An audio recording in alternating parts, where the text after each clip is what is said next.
ਵਾਹਿਗੁਰੂ ਜੀ ਕਾ ਖਾਲਸਾ ਵਾਹਿਗੁਰੂ ਜੀ ਕੀ ਫਤਿਹ। ਮੈਂ ਅਮਰਵੀਰ ਸਿੰਘ ਅੱਜ ਦੇ ਪ੍ਰੋਗਰਾਮ 'ਚ ਆਪ ਸਭ ਦਰਸ਼ਕਾਂ ਦਾ ਸਵਾਗਤ ਕਰਦਾ। ਵਿਊਅਰਸ, ਬੀਤੇ ਦਿਨੀ ਭਾਰਤ ਦੇ ਹੋਮ ਮਿਨਿਸਟਰ ਰਾਜਨਾਥ ਸਿੰਘ ਵੱਲੋਂ ਇਹ ਐਲਾਨ ਕੀਤਾ ਗਿਆ ਕਿ ਪਾਕਿਸਤਾਨ ਨਾਲ ਲੱਗਦੇ ਭਾਰਤ ਦੇ ਕਰੀਬ 3300 ਕਿਲੋਮੀਟਰ ਦੇ ਬਾਰਡਰ ਨੂੰ ਪੂਰੀ ਤਰ੍ਹਾਂ ਸੀਲ ਕਰ ਦਿੱਤਾ ਜਾਵੇਗਾ ਅਤੇ ਇਹ ਕੰਮ ਦਸੰਬਰ 2018 ਤੱਕ ਮੁਕੰਮਲ ਕਰ ਲਿਆ ਜਾਵੇਗਾ। ਜਿੱਥੇ ਭਾਰਤ ਦੇ ਅੰਦਰੂਨੀ ਹਲਕਿਆਂ ਵਿੱਚੋਂ ਵੀ ਕੁਝ ਰਿਐਕਸ਼ਨਸ ਦੇਖਣ ਨੂੰ ਮਿਲੇ ਨੇ, ਉੱਥੇ ਹੀ ਚਾਈਨਾ ਵੱਲੋਂ ਭਾਰਤ ਦੇ ਇਸ ਫੈਸਲੇ ਨੂੰ ਤਰਕਹੀਣ ਇਰਰੈਸ਼ਨਲ ਦੱਸਿਆ ਗਿਆ। ਹਾਲ ਹੀ ਵਿੱਚ ਭਾਰਤ ਪਾਕਿਸਤਾਨ ਵਿਚਾਲੇ ਪੈਦਾ ਹੋਏ ਤਣਾਅ ਦੇ ਮੱਦੇਨਜ਼ਰ ਭਾਰਤ ਸਰਕਾਰ ਦਾ ਇਹ ਫੈਸਲਾ ਪੰਜਾਬ ਨੂੰ ਕਿਵੇਂ ਪ੍ਰਭਾਵਿਤ ਕਰੇਗਾ ਅਤੇ ਅੰਤਰਰਾਸ਼ਟਰੀ ਪੱਧਰ ਤੇ ਸਾਊਥ ਏਸ਼ੀਆ ਦੀ ਸਿਆਸਤ ਅਤੇ ਆਰਥਿਕਤਾ ਦੇ ਉੱਪਰ ਕੀ ਅਸਰ ਛੱਡੇਗਾ। ਅੱਜ ਅਸੀਂ ਚੰਡੀਗੜ੍ਹ ਤੋਂ ਸਿੱਖ ਇਤਿਹਾਸਕਾਰ ਡਾਕਟਰ ਗੁਰਦਰਸ਼ਨ ਸਿੰਘ ਢਿੱਲੋਂ ਨਾਲ ਇਸ ਸੰਬੰਧੀ ਗੱਲਬਾਤ ਕਰਾਂਗੇ ਅਤੇ ਉਹਨਾਂ ਕੋਲੋਂ ਇਸ ਮਸਲੇ ਦੇ ਉੱਪਰ ਵੱਖ-ਵੱਖ ਪਹਿਲੂਆਂ ਤੋਂ ਪੰਜਾਬ ਦੇ ਲੋਕਾਂ ਤੇ ਇਸ ਦੇ ਅਸਰ ਬਾਰੇ ਜਾਣਨ ਦੀ ਕੋਸ਼ਿਸ਼ ਕਰਾਂਗੇ। ਆਓ ਅੱਜ ਦੀ ਵਿਚਾਰ ਚਰਚਾ ਦੀ ਸ਼ੁਰੂਆਤ ਕਰਦੇ ਹਾਂ। ਹਾਂਜੀ ਡਾਕਟਰ ਢਿੱਲੋਂ, ਵਾਹਿਗੁਰੂ ਜੀ ਕਾ ਖਾਲਸਾ ਵਾਹਿਗੁਰੂ ਜੀ ਕੀ ਫਤਿਹ। ਵਾਹਿਗੁਰੂ ਜੀ ਕਾ ਖਾਲਸਾ ਵਾਹਿਗੁਰੂ ਜੀ ਕੀ ਫਤਿਹ ਜੀ। ਡਾਕਟਰ ਢਿੱਲੋਂ, ਜਿਹੜਾ ਇੰਡੀਆ ਦੀ ਸਰਕਾਰ ਵੱਲੋਂ ਜਿਹੜੇ ਹੁਣ ਇੰਡੀਆ ਤੇ ਪਾਕਿਸਤਾਨ ਦੇ ਰਿਲੇਸ਼ਨਸ ਹੈਗੇ ਨੇ, ਇਸ ਸੰਦਰਭ ਦੇ ਵਿੱਚ ਜਿਹੜਾ ਇਹ ਫੈਸਲਾ ਲਿਆ ਗਿਆ ਕਿ ਦਸੰਬਰ 2018 ਤੱਕ ਜਿਹੜਾ ਪਾਕਿਸਤਾਨ ਦੇ ਨਾਲ ਲੱਗਦਾ ਬਾਰਡਰ ਹੈ ਉਹ ਕੰਪਲੀਟਲੀ ਸੀਲ ਕਰ ਦਿੱਤਾ ਜਾਵੇਗਾ। ਇਹਨੂੰ ਤੁਸੀਂ ਜਦੋਂ ਅਸੀਂ ਪੰਜਾਬ ਦੇ ਸੰਦਰਭ ਦੇ ਵਿੱਚ ਦੇਖਦੇ ਹਾਂ, ਪੰਜਾਬ ਦੀ ਈਸਟ ਪੰਜਾਬ ਦੀ ਤੇ ਵੈਸਟ ਪੰਜਾਬ ਦੀ ਸਾਂਝ ਹੈਗੀ ਹੈ, ਇੱਕ ਇਤਿਹਾਸਕ ਸਾਂਝ ਹੈ ਤੇ ਜਿਹੜਾ ਸਾਡਾ ਟ੍ਰੇਡ ਵੀ ਹੈਗਾ, ਜੇ ਪਾਕਿਸਤਾਨ ਪੰਜਾਬ ਦੇ ਹਵਾਲੇ ਨਾਲ ਦੇਖੀਏ, ਇੱਕ ਖੇਤੀ ਪ੍ਰਧਾਨ ਸੂਬਾ ਹੈ ਤੇ ਯੂਰਪ ਤੱਕ ਜਿਹੜੀ ਟ੍ਰੇਡ ਹੈ ਉਹ ਇਸੇ ਬਾਰਡਰ ਤੋਂ ਹੁੰਦੀ ਹੈ ਜਾਂ ਜੇ ਅਸੀਂ ਆਉਣ ਵਾਲੇ ਸਮੇਂ ਦੇ ਵਿੱਚ ਦੇਖੀਏ ਉਹ ਹੋ ਸਕਦੀ ਹੈ। ਸੋ ਪੰਜਾਬ ਦੇ ਹਵਾਲੇ ਨਾਲ, ਪੰਜਾਬ ਦੇ ਸੰਦਰਭ ਦੇ ਵਿੱਚ ਜਿਹੜਾ ਇਹ ਫੈਸਲਾ ਹੈਗਾ ਉਹਨੂੰ ਤੁਸੀਂ ਪੰਜਾਬ ਦੇ ਲੋਕਾਂ ਲਈ ਕਿਵੇਂ ਦੇਖਦੇ ਹੋ? ਦੇਖੋ, ਗੱਲ ਇਹ ਆ, ਇਹ ਬੜੀ ਮੰਦਭਾਗੀ ਸਟੇਟਮੈਂਟ ਆ। ਇੱਕ ਤਾਂ ਮੰਦਭਾਗੀ ਆ, ਦੂਸਰੀ ਇੰਪ੍ਰੈਕਟੀਕਲ ਆ ਜੀ। ਜਿਹੜਾ ਬਾਰਡਰ ਆ ਪਾਕਿਸਤਾਨ ਤੇ ਇੰਡੀਆ ਦਾ, ਉਹ ਸਟੇਟ ਲਾਈਨ ਨਹੀਂ ਹੈ ਵੀ ਇੱਕ ਲਾਈਨ ਖਿੱਚੀ ਵੀ ਹੈ, ਉਹ ਜ਼ਿਗਜ਼ੈਗ ਆ। ਕਈ ਪਾਸੇ ਉਹ 10 ਮੀਲ ਇੱਧਰ ਨੂੰ ਚਲਾ ਜਾਂਦਾ, ਦੂਸਰੇ ਪਾਸੇ 15 ਮੀਲ ਦੂਜੇ ਪਾਸੇ ਨੂੰ ਆ ਜਾਂਦਾ, ਅਗਲੇ ਪਾਸੇ ਜਾ ਕੇ 3 ਮੀਲ ਅੱਗੇ ਨੂੰ ਚਲਾ ਜਾਂਦਾ, ਫਿਰ ਪਿੱਛੇ ਨੂੰ ਆ ਜਾਂਦਾ। ਤੋ ਇਸ ਕਿਸਮ ਦੀ ਜ਼ਿਗਜ਼ੈਗ ਦੀ ਜਿਹੜੀ ਪਾਰਟੀਸ਼ਨ ਹੈ, ਉਸ ਨੂੰ ਕਿਸ ਤਰੀਕੇ ਨਾਲ ਸੀਲ ਕੀਤਾ ਜਾ ਸਕਦਾ physically, this is not possible ਜੀ। ਔਰ ਉਸ ਜਿਹੜੀ ਸਾਰੀ ਲਾਈਨ ਹੈ, ਉਸ ਲਾਈਨ ਦੇ ਵਿੱਚ ਕਈ ਪਾਸੇ ਨਦੀਆਂ, ਨਾਲੇ, ਕਈ ਕਿਸਮ ਦੀਆਂ ਹੋਰ ਚੀਜ਼ਾਂ ਆਉਂਦੀਆਂ, ਪਹਾੜ ਆਉਂਦੇ ਆ, ਹੋਰ ਆਉਂਦੇ ਆ। ਉਹਨਾਂ ਨੂੰ ਤੁਸੀਂ ਕਿਸ ਤਰੀਕੇ ਦੇ ਨਾਲ ਡਿਵਾਈਡ ਕਰੋਗੇ? ਜਾਂ ਤਾਂ ਇੱਕ ਸਟੇਟ ਲਾਈਨ ਹੋਵੇ ਜਿਹੜੀ ਖਿੱਚੀ ਵੀ, ਜਿਸ ਦੇ ਉੱਤੇ ਸਿਰਫ ਕੋਈ ਇਸ ਕਿਸਮ ਦੀ ਨਦੀਆਂ, ਨਾਲੇ, ਪਹਾੜ, ਹੋਰ ਇਸ ਕਿਸਮ ਦੀਆਂ ਚੀਜ਼ਾਂ ਨਾ ਹੋਣ, ਤਾਂ ਤੁਸੀਂ ਉਸ ਨੂੰ ਸੀਲ ਕਰ ਸਕਦੇ ਹੋ। ਪਰ ਇਸ ਸੀਲ ਕਰਨ ਦੇ ਨਾਲ ਜਿਹੜਾ ਟੈਨਸ਼ਨ ਹੈ ਕਿ ਟੈਨਸ਼ਨ ਇੰਡੀਆ ਤੇ ਪਾਕਿਸਤਾਨ ਦੀ ਡਿਕਰੀਜ਼ ਹੋ ਜਾਏਗੀ, ਕਮ ਹੋ ਜਾਏਗੀ, ਇਸ ਨਾਲ ਬਲਕਿ ਵਧੇਗੀ। ਲਕੀਰਾਂ ਮਿਟਾਉਣ ਦੀ ਗੱਲ ਆ, ਜਿਹੜੀਆਂ ਲਕੀਰਾਂ ਜ਼ਿਆਦਾ ਬਣਾਉਣ ਦੀ ਗੱਲ ਨਹੀਂ। ਅੱਜ ਮਤਲਬ ਜ਼ਰੂਰਤ ਹੈ ਕਿ ਇਹ ਟੈਨਸ਼ਨ ਨੂੰ ਡੀ-ਐਸਕੇਲੇਟ ਕੀਤਾ ਜਾਵੇ। ਇਸ ਕਿਸਮ ਦੀ ਜਿਹੜੀ ਵਾਰ ਦੀ ਟੈਨਸ਼ਨ ਹੈ, ਲੜਾਈ ਦੀ ਜਿਹੜੀ ਟੈਨਸ਼ਨ ਹੈ ਦੋਨਾਂ ਧਿਰਾਂ ਦੇ ਵਿੱਚ ਹੋਈ, ਉਹ ਦੋਨਾਂ ਧਿਰਾਂ ਨੂੰ ਨੁਕਸਾਨ ਦੇ ਰਹੀ ਹੈ ਜੀ। ਪੰਜਾਬ ਤੇ ਪਾਕਿਸਤਾਨ ਦੇ ਬਾਰਡਰ ਤੋਂ, ਦੂਸਰੇ ਪਾਸੇ ਦੇ ਬਾਰਡਰ ਤੋਂ ਲੋਕਾਂ ਦਾ ਉਜਾੜਾ ਹੋ ਰਿਹਾ, ਲੋਕਾਂ ਨੂੰ ਬਹੁਤ ਪਰੇਸ਼ਾਨੀਆਂ ਪੇਸ਼ ਹੋ ਰਹੀਆਂ। ਔਰ ਇਹ ਸਾਰੀ ਦੀ ਸਾਰੀ ਪੋਲੀਟੀਕਲ ਸਟੇਟਮੈਂਟ ਆ। ਕਿਸ ਤਰ੍ਹਾਂ ਪੋਲੀਟੀਕਲ ਸਟੇਟਮੈਂਟ ਆ? ਇਸ ਦੇ ਨਾਲ ਪੰਜਾਬ ਤੇ ਯੂਪੀ ਦੀਆਂ ਇਲੈਕਸ਼ਨਾਂ ਜਿਹੜੀਆਂ ਉਹ 2-3 ਮਹੀਨੇ ਚ ਹੋਣ ਵਾਲੀਆਂ ਜੀ। ਜਿਹੜੀ ਬੀਜੇਪੀ ਦੀ ਹਰ ਕੋਸ਼ਿਸ਼ ਆ ਵੀ ਇਸ ਕਿਸਮ ਦੀ ਟੈਨਸ਼ਨ ਕ੍ਰੀਏਟ ਕਰਕੇ ਇੱਕ ਅਫੋਰੀਆ ਬਣਾਇਆ ਜਾਵੇ ਵੀ ਅਸੀਂ ਹੀ ਹਾਂ, ਬੀਜੇਪੀ ਹੀ ਹੈ, RSS ਹੀ ਹੈ ਜੋ ਦੇਸ਼ ਨੂੰ ਪ੍ਰੋਟੈਕਟ ਕਰ ਸਕਦੀ ਆ ਕਿਸੇ ਐਗਰੈਸ਼ਨ ਤੋਂ। ਔਰ ਉਸ ਤੋਂ ਬਾਅਦ ਉਸ ਅਫੋਰੀਏ ਦੇ ਜ਼ੋਰ ਤੇ ਬਲਬੂਤੇ ਦੇ ਉੱਤੇ ਜਿਹੜੀ ਯੂਪੀ ਦੀ ਇਲੈਕਸ਼ਨ ਤੇ ਪੰਜਾਬ ਦੀ ਇਲੈਕਸ਼ਨ ਜਿੱਤ ਲਈ ਜਾਵੇ। ਤੋ ਇਹ ਸਾਰਾ ਪੋਲੀਟੀਕਲ ਗਿਮਿਕ ਹੈ ਜਿਹੜਾ ਖੇਲਿਆ ਜਾ ਰਿਹਾ ਜਾਣ ਬੁੱਝ ਕੇ, ਔਰ ਲੋਕਾਂ ਨੂੰ ਬੇਵਕੂਫ ਬਣਾਇਆ ਜਾ ਰਿਹਾ। ਤੋ ਸਵਾਲ ਇਸ ਗੱਲ ਦਾ ਹੈ ਕਿ ਜਿਹੜੇ ਵੀ, ਜਿਸ ਤਰ੍ਹਾਂ ਸਰਜੀਕਲ ਇਹਨਾਂ ਨੇ ਕਿਹਾ ਆਪਰੇਸ਼ਨ ਅਸੀਂ ਕੀਤਾ, ਪਰ ਉਸ ਸਰਜੀਕਲ ਆਪਰੇਸ਼ਨ ਦਾ ਬਾਵਜੂਦ ਇਸ ਗੱਲ ਦੇ ਕਿ ਸਾਰੀਆਂ ਓਪੋਜੀਸ਼ਨ ਪਾਰਟੀਜ਼ ਨੇ ਕਿਹਾ ਕਿ ਸਾਨੂੰ ਤੁਸੀਂ ਇਸ ਦਾ ਕੋਈ ਸਬੂਤ ਦਿਓ, ਐਵੀਡੈਂਸ ਦਿਓ ਜੇ ਕੋਈ ਵੀਡੀਓ ਬਣੀ ਹੈ ਤਾਂ ਵੀਡੀਓ ਦਿਖਾਓ। ਉਹ ਸਰਕਾਰ ਨੇ ਉਸ ਤੋਂ ਇਨਕਾਰੀ ਕਰ ਦਿੱਤੀ ਵੀ ਅਸੀਂ ਕੋਈ ਵੀ ਚੀਜ਼ ਨਹੀਂ ਦਿਖਾਵਾਂਗੇ, ਪਰ ਅਸੀਂ ਸਰਜੀਕਲ ਆਪਰੇਸ਼ਨ ਕੀਤਾ ਜਿਹੜਾ ਕਿ 100% ਸਕਸੈਸਫੁਲ ਹੈ। ਤੋ ਇਹਨਾਂ ਹਾਲਾਤਾਂ ਦੇ ਵਿੱਚ ਪੰਜਾਬ ਦੇ ਬਾਰਡਰ ਦੇ ਉੱਤੇ ਔਰ ਜੰਮੂ ਕਸ਼ਮੀਰ ਦੇ ਬਾਰਡਰ ਦੇ ਉੱਤੇ ਔਰ ਦੂਸਰੇ ਬਾਰਡਰ ਦੇ ਉੱਤੇ ਬੜੀ ਟੈਨਸ਼ਨ ਕ੍ਰੀਏਟ ਹੋਈ ਵੀ ਆ। ਲੋਕਾਂ ਨੂੰ ਬੇਹੱਦ ਪਰੇਸ਼ਾਨੀਆਂ ਪੇਸ਼ ਆ ਰਹੀਆਂ। ਤੋ ਇਸ ਦੇ ਨਾਲ ਚਾਈਨਾ ਨੇ ਵੀ ਚਾਈਨਾ ਨੇ ਆਪਣਾ ਕੰਸਰਨ ਰਿਫਲੈਕਟ ਕੀਤਾ ਵੀ ਇਹ ਕਿਸ ਕਿਸਮ ਦੀ ਅਨਰੀਅਲਿਸਟਿਕ ਔਰ ਕਿਸ ਕਿਸਮ ਦੀ ਹਾਈਪ ਕ੍ਰੀਏਟ ਕਰੀ ਜਾ ਰਹੀ ਹੈ। ਜਿਹੜਾ ਰਾਜਨਾਥ ਸਿੰਘ ਜਿਹੜਾ ਹਿੰਦੁਸਤਾਨ ਦਾ ਹੋਮ ਮਿਨਿਸਟਰ, ਉਸ ਦੀ ਸਟੇਟਮੈਂਟ ਆ ਵੀ ਅਸੀਂ 2018 ਦਸੰਬਰ ਤੱਕ ਸਾਰੇ ਦਾ ਸਾਰਾ ਬਾਰਡਰ ਸੀਲ ਕਰ ਦਾਂਗੇ। ਕਿਸ ਤਰ੍ਹਾਂ ਸੀਲ ਹੋ ਸਕਦਾ? ਹਿਊਮਨਲੀ ਇੰਪੋਸੀਬਲ ਚੀਜ਼ ਹੈ।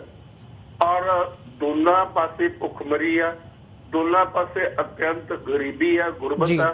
ਤੋ ਉਹ ਪੈਸਾ ਹਜ਼ਾਰਾਂ ਕਰੋੜ ਰੁਪਈਆ ਤੁਸੀਂ ਇਸ ਚੀਜ਼ ਤੇ ਲਾ ਦੋਗੇ ਰਾਦਰ ਦੈਨ ਮਤਲਬ ਲੋਕਾਂ ਨੂੰ ਗਰੀਬੀ ਉਹਨਾਂ ਦੀ ਦੂਰ ਕਰਨ ਲਈ ਜਾਂ ਕਿਸੇ ਡਿਵੈਲਪਮੈਂਟ ਲਈ ਜਾਂ ਐਜੂਕੇਸ਼ਨ ਲਈ, ਹਸਪੀਟਲਸ ਲਈ, ਇਨਫਰਾਸਟਰਕਚਰ ਲਈ ਤੁਸੀਂ ਲਾਓ।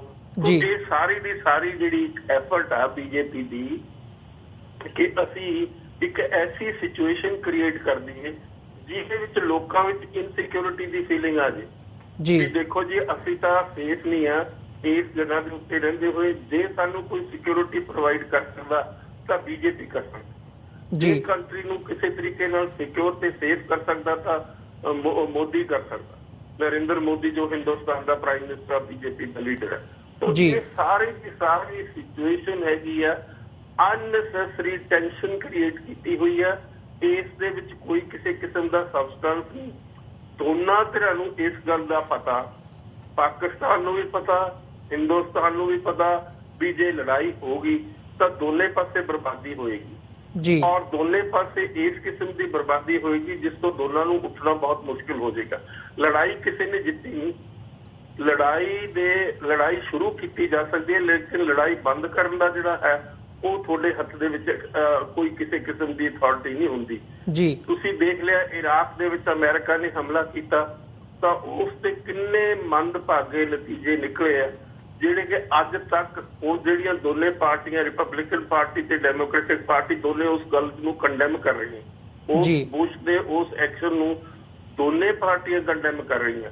ਤੋ ਅੱਜ ਜ਼ਰੂਰਤ ਹੈ, ਸਭ ਤੋਂ ਵੱਡੀ ਇਸ ਗੱਲ ਦੀ ਲੋੜ ਹੈ ਕਿ ਇਸ ਕਿਸਮ ਦੀ ਡਿਪਲੋਮੇਸੀ, ਇਸ ਕਿਸਮ ਦੀ ਸਟੇਟਸਮੈਨਸ਼ਿਪ ਕੀਤੀ ਜਾਵੇ ਜਿਸ ਦੇ ਨਾਲ ਦੋਨੇ ਪਾਸੇ ਜਿਹੜੀ ਟੈਂਸ਼ਨ ਕ੍ਰੀਏਟ ਹੋਈ ਵੀ ਆ ਉਸ ਨੂੰ ਡੀ-ਐਸਕੇਲੇਟ ਕੀਤਾ ਜਾਵੇ।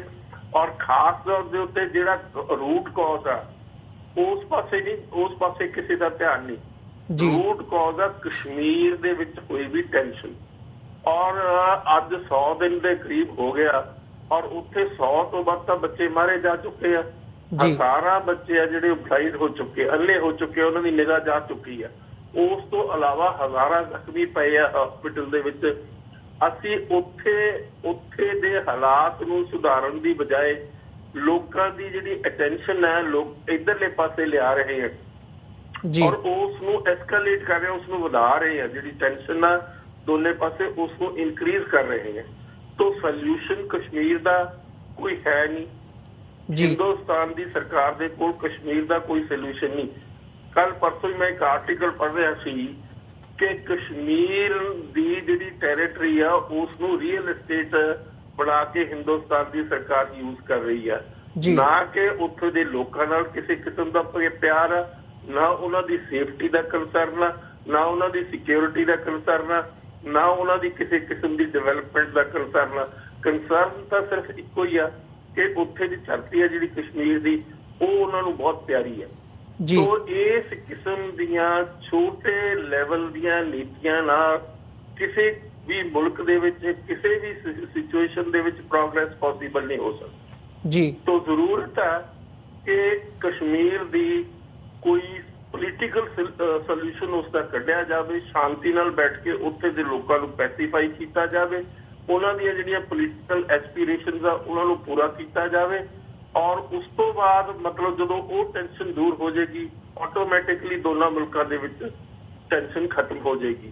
ਹੁਣ ਜਿਸ ਤਰ੍ਹਾਂ ਪਿੱਛੇ ਜੇ ਇਹਨਾਂ ਨੇ ਕਿਹਾ ਵੀ ਅਸੀਂ ਸਰਜੀਕਲ ਸਟ੍ਰਾਈਕਸ ਕੀਤੀਆਂ, ਉਹ ਸਰਜੀਕਲ ਸਟ੍ਰਾਈਕਸ ਦੇ ਉੱਤੇ ਨਾ ਤਾਂ ਪਾਕਿਸਤਾਨ ਕਹਿ ਰਿਹਾ ਵੀ ਹੋਈ ਆ, ਇੰਨਾ ਜ਼ਰੂਰ ਉਹ ਮੰਨ ਰਿਹਾ ਵੀ ਜਿਹੜਾ ਬਾਰਡਰ ਆ ਲਾਈਨ ਆਫ ਐਕਚੁਅਲ ਕੰਟਰੋਲ ਤੇ ਉਹਨਾਂ ਨੇ ਚਲਾ ਕੇ ਗੋਲੀਆਂ 2 ਸਿਪਾਹੀ ਪਾਕਿਸਤਾਨ ਦੀ ਫੌਜ ਦੇ ਜ਼ਰੂਰ ਮਾਰੇ ਆ, ਇੰਨਾ ਐਡਮਿਟ ਕੀਤਾ। ਰਾਤ ਹੀ ਜਿਹੜਾ ਪਾਕਿਸਤਾਨ ਦਾ ਹਾਈ ਕਮਿਸ਼ਨਰ ਸੀ ਉਹ ਇੰਡੀਆ ਟੂਡੇ ਦੇ ਉੱਤੇ ਕਰਨ ਥਾਪਰ ਦੇ ਨਾਲ ਇੰਟਰਵਿਊ ਦੇ ਰਿਹਾ ਸੀ, ਉਸਨੇ ਟੋਟਲੀ ਡਿਨਾਈ ਕੀਤਾ।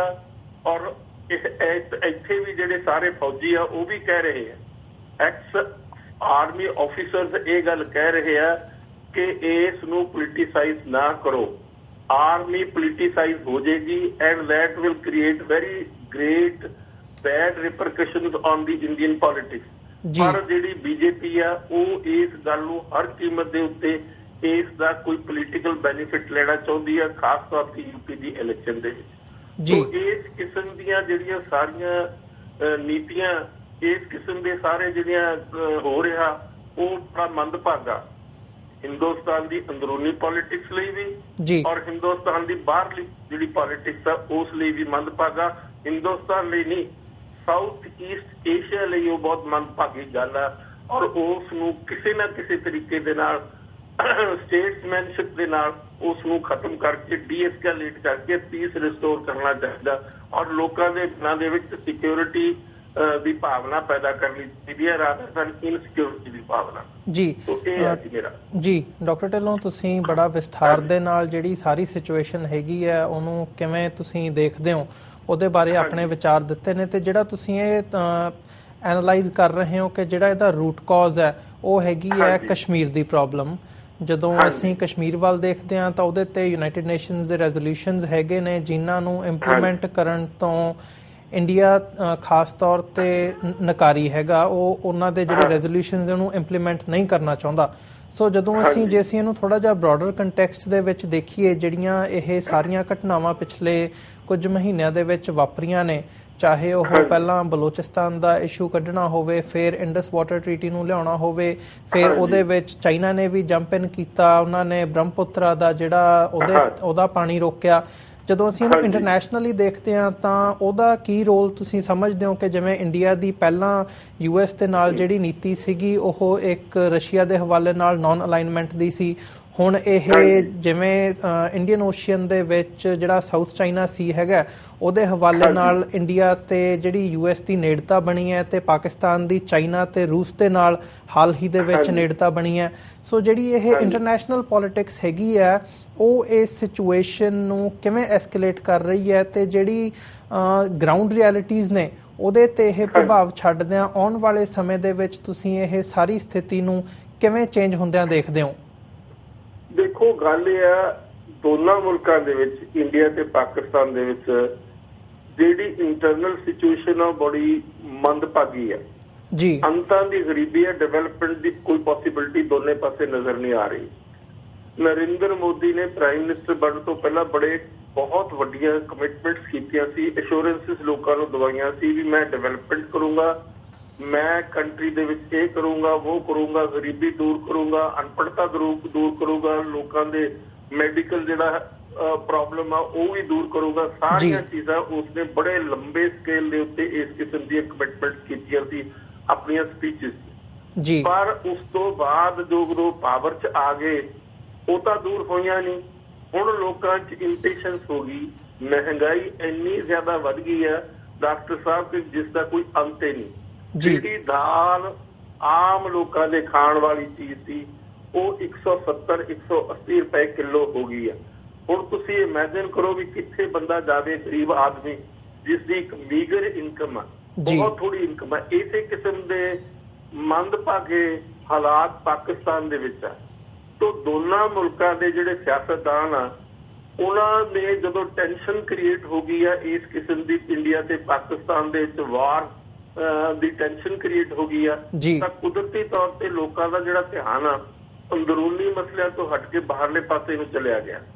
ਸੋ ਮੈਂ ਸਮਝਦਾ ਇਹ ਦੋਨਾਂ ਮੁਲਕਾਂ ਦੇ ਜਿਹੜੇ ਸਿਆਸਤਦਾਨ ਆ ਉਹਨਾਂ ਦੀ ਤੰਗਦਿਲੀ, ਉਹਨਾਂ ਦੀ ਜਿਹੜਾ ਆਊਟਲੁੱਕ ਆ ਉਹ ਸਿਆਸਤ ਦੇ ਨਾਲ ਜੋੜ ਕੇ ਅੰਦਰੂਨੀ ਮਸਲਿਆਂ ਦੀਆਂ ਜਿਹੜੀਆਂ ਸਮੱਸਿਆਵਾਂ ਉਹਨਾਂ ਤੋਂ ਲੋਕਾਂ ਦਾ ਧਿਆਨ ਹਟਾ ਕੇ ਬਾਹਰਲੀ ਇਸ ਕਿਸਮ ਦੀ ਟੈਨਸ਼ਨ ਦੇ ਵਿੱਚ ਲੈ ਕੇ ਆਉਣਾ ਔਰ ਉਸ ਦੇ ਨਾਲ ਆਪਣੀ ਜਿਹੜੀ ਸਿਆਸੀ ਪੋਜੀਸ਼ਨ ਆ ਉਸ ਨੂੰ ਸੇਫ ਤੇ ਸਿਕਿਉਰ ਕਰਨਾ, ਇੰਨੀ ਕੀ ਗੱਲ ਆ ਜੀ, ਇੰਨੀ ਗੱਲ ਹੈ, ਇਸ ਤੋਂ ਜ਼ਿਆਦਾ ਕੋਈ ਗੱਲ ਨਹੀਂ।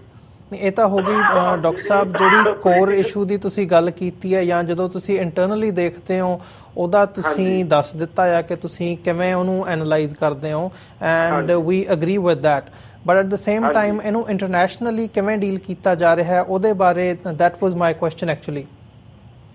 ਦੇਖੋ ਜੀ, ਇੰਟਰਨੈਸ਼ਨਲ ਲੈਵਲ ਦੇ ਉੱਤੇ ਚਾਈਨਾ ਦੇ ਆਪਣੇ ਵੈਸਟਰਨ ਇੰਟਰਸਟ ਆ।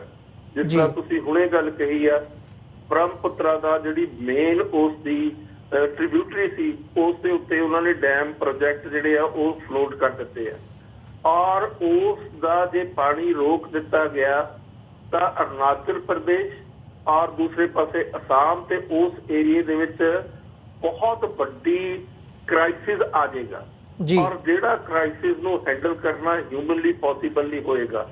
ਤੋ ਇਸ ਕਿਸਮ ਦੀ ਜਿਹੜੀ ਸਿਚੁਏਸ਼ਨ ਡਿਵੈਲਪ ਹੋ ਰਹੀ ਆ, ਇਹਨਾਂ ਦਾ ਇੰਡਸ ਵਾਟਰ ਟ੍ਰੀਟੀ ਦੇ ਉੱਤੇ ਪਾਕਿਸਤਾਨ ਦੀ ਬਾਹ ਮਰੋੜਨੀ, ਇਹ ਵੀ ਇੱਕ ਬਹੁਤ ਵੱਡੀ ਮੰਦਭਾਗੀ ਗੱਲ ਹੈ, ਕਿਉਂਕਿ ਇਹ ਇਸ ਕਿਸਮ ਦੀ ਗੱਲ ਆ ਜਿਹੜੀ ਤਿੰਨੇ ਦਰਿਆ ਜਿਹੜੇ ਜਾ ਰਹੇ ਆ ਵੈਸਟ ਪੰਜਾਬ ਨੂੰ, ਉਹਨਾਂ ਦਰਿਆ ਨੂੰ ਜੋ ਤੁਸੀਂ ਰੋਕ ਲੋਗੇ ਤਾਂ ਉੱਥੇ ਸੋਕਾ ਪੈ ਜਾਏਗਾ ਪਾਕਿਸਤਾਨ ਦੇ ਵਿੱਚ, ਔਰ ਉਹ ਆਲਰੇਡੀ ਪਾਵਰਟੀ ਦੀ ਸਿਚੁਏਸ਼ਨ ਚ, ਐਕਸਟ੍ਰੀਮ ਪਾਵਰਟੀ ਦੀ ਸਿਚੁਏਸ਼ਨ ਚਲੇ ਜਾਣਗੇ। ਕਦੇ ਵੀ ਕਿਸੇ ਕੀਮਤ ਦੇ ਉੱਤੇ ਇੰਡੀਆ, ਪਾਕਿਸਤਾਨ, ਚਾਈਨਾ ਇਸ ਸਾਰੀ ਸਿਚੁਏਸ਼ਨ ਦੇ ਵਿੱਚ ਆਪਸ ਪੀਸ ਪੋਸੀਬਲ ਨਹੀਂ ਹੋ ਸਕੇਗਾ ਜੀ। ਤੋ ਇਸ ਕਿਸਮ ਦੀ ਸਿਚੁਏਸ਼ਨ ਦੇ ਵਿੱਚ ਬਿਹਤਰ ਇਹੀ ਆ ਕਿ ਸਟੇਟਸਮੈਨਸ਼ਿਪ ਦਿਖਾਈ ਜਾਵੇ ਸਾਰੇ ਪਾਸਿਆਂ ਜੀ।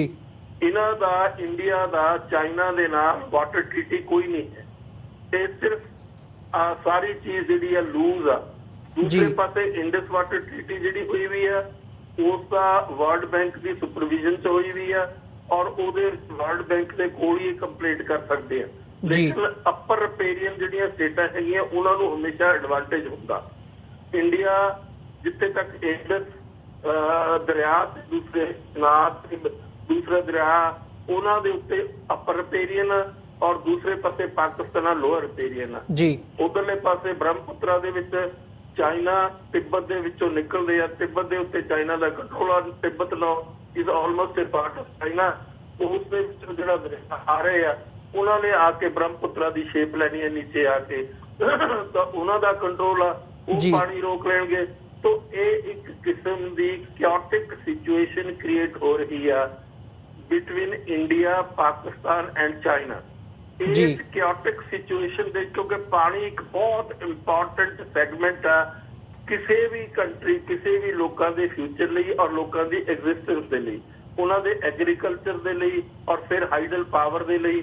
ਤੋ ਇਸ ਕਰਕੇ ਇਹ ਸਿਚੁਏਸ਼ਨ ਜਿਹੜੀ ਹੈ ਇਸ ਕਿਸਮ ਦੀ ਬਣਦੀ ਆ ਰਹੀ ਆ, ਜਿਸ ਦੇ ਵਿੱਚ ਕਿਸੇ ਦਾ ਕੋਈ ਕੰਟਰੋਲ ਰਹਿਣਾ ਨਹੀਂ, ਔਰ ਹਮੇਸ਼ਾ ਟੈਨਸ਼ਨ ਰਹੇਗੀ, ਹਮੇਸ਼ਾ ਹੀ ਆਪਸ ਦੇ ਵਿੱਚ ਇੱਕ ਦੂਜੇ ਦੇ ਨਾਲ ਭਿੜਦੇ ਰਹਿਣਗੇ, ਲੜਦੇ ਰਹਿਣਗੇ, ਇੱਕ ਪਾਸੇ ਪਾਵਰਟੀ ਆਏਗੀ। ਤੋ ਇਹ ਸਾਰੀ ਸਿਚੁਏਸ਼ਨ ਜਿਹੜੀ ਆ, ਇਸ ਨੂੰ ਕਿਸੇ ਨਾ ਕਿਸੇ ਢੰਗ ਦੇ ਨਾਲ ਸਟੇਟਸਮੈਨਸ਼ਿਪ ਦੇ ਵਿੱਚ ਆ ਕੇ ਹੀ ਇਸ ਦਾ ਕੋਈ ਸੋਲੂਸ਼ਨ ਹੋ ਸਕਦਾ। ਸ਼ਾਂਤੀ ਨਾਲ ਹੀ ਇਸ ਦੀ ਕੋਈ ਸਾਲਵੇਸ਼ਨ ਹੋ ਸਕਦੀ ਆ, ਲੇਕਿਨ ਆਪਸ ਦੇ ਵਿੱਚ ਖਿੱਚਾ ਧੋਈ ਦੇ ਨਾਲ, ਇੱਕ ਦੂਜੇ ਦੇ ਵੈਰ ਵਿਰੋਧ ਦੇ ਨਾਲ, ਇੱਕ ਦੂਜੇ ਦੇ ਟੈਨਸ਼ਨ ਦੇ ਨਾਲ ਇਸ ਦਾ ਕੋਈ ਸੋਲੂਸ਼ਨ ਨਿਕਲਦਾ ਨਜ਼ਰ ਨਹੀਂ ਆ ਰਿਹਾ ਜੀ। ਡਾਕਟਰ ਢਿੱਲੋਂ, ਇਹ ਸਾਰੇ ਇਸ਼ੂ ਦੇ ਉੱਪਰ ਤੁਸੀਂ ਆਪਣੇ ਵਿਚਾਰ ਸਾਡੇ ਦਰਸ਼ਕਾਂ ਦੇ ਨਾਲ ਸਾਂਝੇ ਕੀਤੇ ਨੇ, ਆਪਣਾ ਸਮਾਂ ਕੱਢਿਆ, ਇਸ ਲਈ ਤੁਹਾਡਾ ਬਹੁਤ-ਬਹੁਤ ਧੰਨਵਾਦ ਜੀ। ਤੇ ਅੱਜ ਦੇ ਸ਼ੋਅ ਦੇ ਵਿੱਚ ਅਸੀਂ ਤੁਹਾਡੇ ਕੋਲੋਂ ਇੱਥੇ ਹੀ ਇਜਾਜ਼ਤ ਲੈਂਦੇ ਹਾਂ। ਵਾਹਿਗੁਰੂ ਜੀ ਕਾ ਖਾਲਸਾ, ਵਾਹਿਗੁਰੂ ਜੀ ਕੀ ਫਤਿਹ। ਵਾਹਿਗੁਰੂ ਜੀ ਕੀ ਫਤਿਹ। ਵਿਊਅਰਸ, ਇਹ ਸਨ ਸਿੱਖ ਹਿਸਟੋਰੀਅਨ ਡਾਕਟਰ ਗੁਰਦਰਸ਼ਨ ਸਿੰਘ ਢਿੱਲੋਂ ਚੰਡੀਗੜ੍ਹ ਤੋਂ, ਜਿਨ੍ਹਾਂ ਨੇ ਇਸ ਸਾਰੀ ਸਿਚੁਏਸ਼ਨ ਦੇ ਉੱਪਰ ਜੋ ਗਰਾਊਂਡ ਰਿਐਲਿਟੀਜ਼ ਹੈਗੀਆਂ ਉਹਨਾਂ ਨੂੰ ਮੁੱਖ ਰੱਖਦਿਆਂ ਆਪਣੇ ਵਿਚਾਰ ਦਿੱਤੇ ਨੇ। ਤੇ ਜਿਹੜਾ ਅੱਜ ਦਾ ਸ਼ੋਅ ਹੈਗਾ, ਅਸੀਂ ਇਸੇ ਦੇ ਨਾਲ ਅੱਜ ਦਾ ਸ਼ੋਅ ਇੱਥੇ ਹੀ ਸਮਾਪਤ ਕਰਦੇ ਹਾਂ ਤੇ ਕੱਲ ਨੂੰ ਫਿਰ ਤੁਹਾਡੇ ਨਾਲ ਮੁਲਾਕਾਤ ਹੋਵੇਗੀ ਜੀ। ਇਜਾਜ਼ਤ ਦਿਓ। ਵਾਹਿਗੁਰੂ ਜੀ ਕਾ ਖਾਲਸਾ, ਵਾਹਿਗੁਰੂ ਜੀ ਕੀ ਫਤਿਹ।